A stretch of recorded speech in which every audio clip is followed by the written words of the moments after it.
West Asia is on the boil yet again, and this time, the Silicon Valley could profit from the spike in tensions. The global arms bazaar is witnessing the rise of some new suppliers. Google and Amazon, big tech, are the new merchants of war.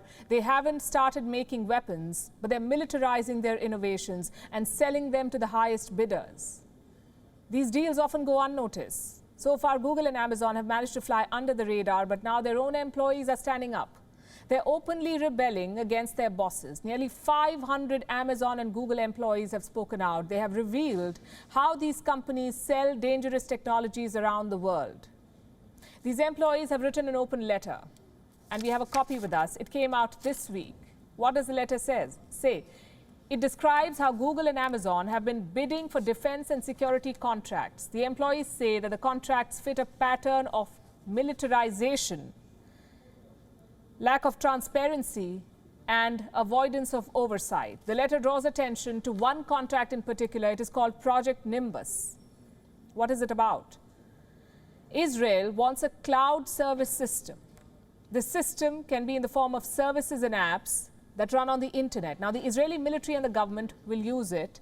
Earlier this year, Israel gave Amazon and Google the contract to build this cloud service. And this deal is worth $1.2 billion. So there's big money involved. But what will this cloud service actually do for Israel? Google and Amazon employees say that this technology will be used to target Palestinians. And they make some very specific and damning charges. I'm going to read some specific parts of that open letter now. This is what it says. The contract was signed the same week that the Israeli military attacked Palestinians in the Gaza Strip, killing nearly 250 people, including more than 60 children. It then goes on to say, we cannot look the other way, as the products we build are used to deny Palestinians their basic rights, force Palestinians out of their homes, and attack Palestinians in the Gaza Strip. Actions that have prompted war crime investigations by the International Criminal Court. But this is not just about Israel. Apparently, the Israelis are not the only customers of Amazon and Google. These companies have chased similar contracts across various wings of the U.S. government too, like the U.S. Department of Defense, Immigration and Customs Enforcement, and state and local police departments. Consider these numbers. Since 2016, Amazon has taken more than 350 contracts with U.S. military and federal law enforcement agencies. Google has taken more than 250 contracts. Why are these companies taking so many military tech contracts? Because they make billions from them. And Google and Amazon are not the only ones bidding for these contracts. Every major tech company has a finger in the pie. Let me show you more data. Since 2004, the US government has spent almost $45 billion in big tech contracts. These contracts went to 5 companies: Amazon, Facebook, Google, Microsoft, and Twitter. And this is what we found just from the disclosures in the United States. But big tech is selling this technology all over the world. You can only imagine how lucrative this business is for them. And Amazon and Google are the biggest winners of the boom, which is why they're also under the maximum scrutiny. The employees of these companies are now protesting. They oppose these dealings and they question the decisions of their management.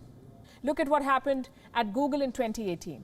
The company was working on something called Project Maven. This was for the US Department of Defense.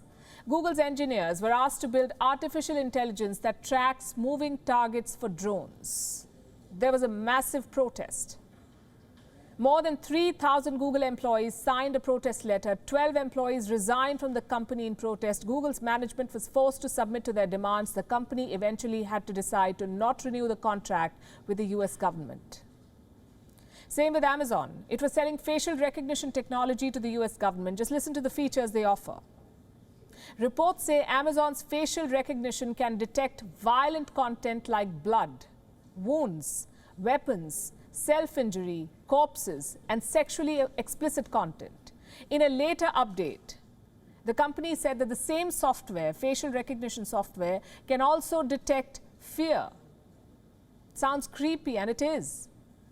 Who got access to this facial recognition technology? American agencies that conduct mass raids and separation of families on US borders. They use this Amazon software.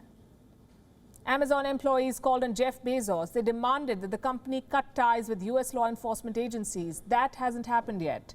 But the pressure is very much on. Some of these companies have found a workaround. Big tech firms use third parties to keep working on military tech contracts, so the heat is not on them directly. And they're willing to sell their services to anyone who can pay them. So this open letter by 500 odd employees should shake things up a bit. It's an act of rebellion. By going public, these employees have lifted the mask off their managers. Big tech is selling tools of war and profiting from the violence. WION is now available in your country. Download the app now and get all the news on the move.